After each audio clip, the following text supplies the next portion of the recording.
So on the faith edition of Champions Over Everything, this morning I want to speak to you from Romans 12:2.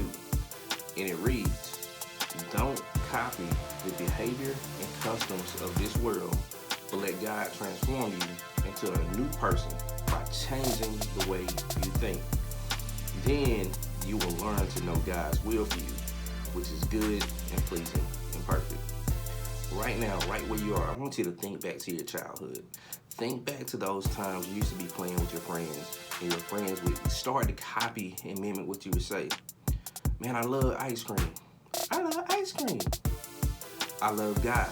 I love God. Think about that mimicking side of it. Oftentimes in life, we have all been in a season where we mimic others. But the question is whether we mimic the world or are we mimicking the things of God? As for me, when I was younger, I looked up to my older brother and wanted to copy the things that I saw him do. I looked up to my next door neighbor and wanted to copy the things that he did. Finally, I looked up to my father, and it was not until I became older that I wanted to copy the things that he was doing with his life.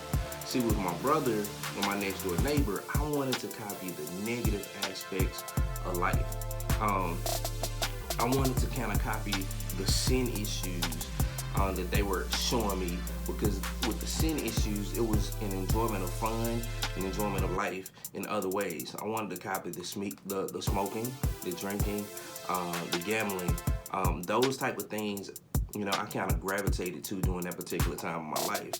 But I'm glad I serve a but God, because when God came on the scene in my life and really developed me in who I am today, he kind of took away those sin issues, and I began to copy and mimic the things that I saw and read within the Bible and with Jesus. I let go of some of the things that I was doing. See, when God stepped in, I was no longer copying the wrong version of me and emulating the worldly me, right? I began to emulate the spiritual version of who I needed to be through Christ. So I just want to share this. When God has a plan to move you, nobody else out there can stop you from that move. When Saul was traveling on the Damascus road, he was being a persecutor of God. He ran into God.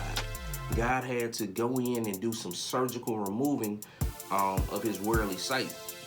When his sight had been removed, he was no longer looking like the world. See, once Saul began to see clearly, he was then transformed into something new, someone more, someone with a purpose to not curse God, but to add glory and honor to God's name. Let me say that again. He was no longer cursing God, but he was someone that would add glory and honor to God's name. And that's kind of a task for us today, champions. We have to transform ourselves and become like Paul, who used to be Saul. We have to take our blinders off and have new sight and new vision. Stop being a copycat of the world and be more like God. In order to do this, I'm gonna give you a few points to consider. So the first thing is we gotta consider the blueprint. Whose blueprint of life are you copying? Is it a family member? Is it society telling you, men, that it's okay to gamble and not provide for your family? Women, is it in the world that it shows you it's okay to twerk on Thursdays and then go to church on Sundays? Consider the blueprint. Consider that Jesus came to save a dying world, a world that is filled with customs that are pleasing to God. The second point I got for you is that you have to consult with a physician. God is a healer, and the biggest battle is in your mind. The things we learn young can stay with us a lifetime if we allow it. Let me repeat that. The things we learn young can stay with us for a lifetime if we allow it. See, normally I'll tell you if we were in church to look at your neighbor and repeat after me, but we're not at church. So I just gotta get y'all to hear it, right? We have to go to God and ask that he do a work in us to change our mentality. Let me repeat that. We have to go to God and ask him to do a work in us in order to change our mentality. And that's from our current worldview and give us a spiritual lens over our eyes, right? We have to have a form of a paradigm shift.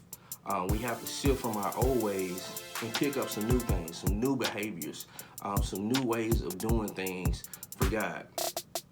My third point, we have to constantly pray. For in all things, we have to seek God. Will things get hard? Yes. Will we not be able to see clearly at times and our vision often becomes blurred? Yes. Will we have tests and trials? Yes.